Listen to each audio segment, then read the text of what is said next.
Well, Metal Gear Solid 2 really needs no introduction. Basically, there's one question about the game now that it's finally out, and the question is, was it worth the wait?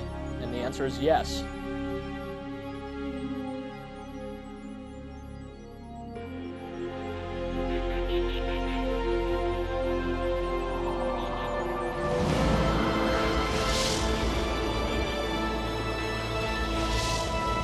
Metal Gear Solid 2 is, of course, the sequel to the 1998 PlayStation game that a lot of people regard as one of the best PlayStation games ever, if not one of the best games of all time.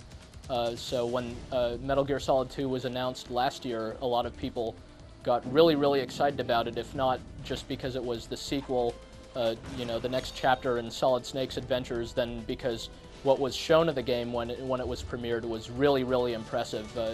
Really realistic characters, great music, incredibly realistic animation and motion, and some of the things that were revealed or hinted at about the plot just made it seem really, really exciting. The gameplay has already been proven. A demo of the game was released with Zone of the Enders earlier this year. And by and large, Metal Gear Solid 2 does play a lot like that. You're trying to sneak around, you're trying not to be seen because you're alone and you're outnumbered, and the guards you're up against are quite powerful. But the only advantage you have is that they don't know you're there, and you're pretty stealthy. You can get around without alerting them as long as they don't see you. So at your disposal, you have you start out with a tranquilizer gun, so you could put them out. But otherwise, your best bet is to sneak past them. And in fact, you can't just go around shooting them down, either with deadly weapons or with tranquilizers, because even if you knock out all the guards in a room, sometimes their boss will radio in asking, why they haven't sent in a status report, and reinforcements will pour in, wondering what's up.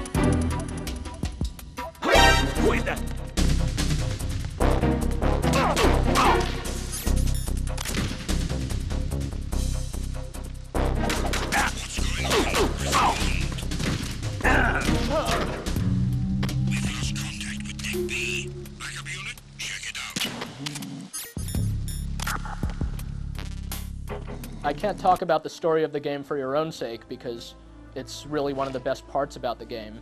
And it's a huge part of the game, too. A lot of Metal Gear Solid 2 is spent watching the story, not actually playing the game. That does open up Metal Gear Solid 2 to some criticism, I suppose. Some would argue that you're supposed to play a game and not just sit there and watch it. Why not just go to the movies or watch TV or something like that? Well, it's because Metal Gear Solid 2 is better than what's playing in the movies or what's on TV.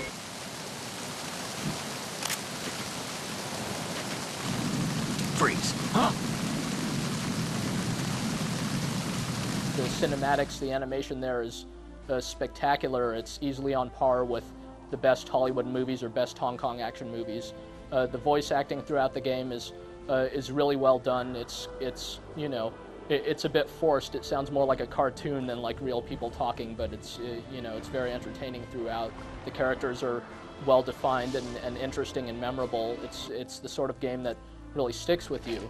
And the Metal Gear Solid 2 is considerably longer than the first one. It's closer to 20 hours, probably maybe 15 if you really try to get through it quickly. And less if you skip the plot, but you would never want to do that because the plot is such an integral part of the game.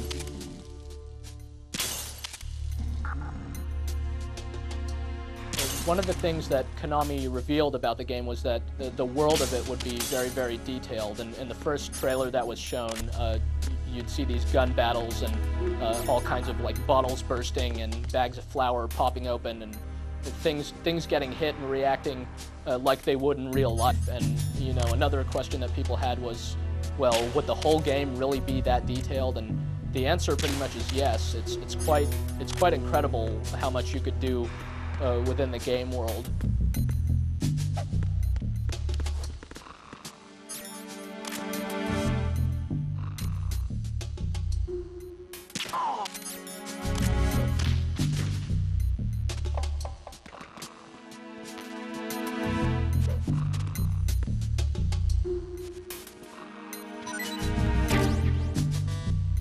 If you really don't want to buy Metal Gear Solid 2 for some reason, you could get away with renting it. You could probably finish it in a dedicated weekend. But that said, it is a game you'll want to play more than once. You'll want to show it to other people. It's something you absolutely need to play.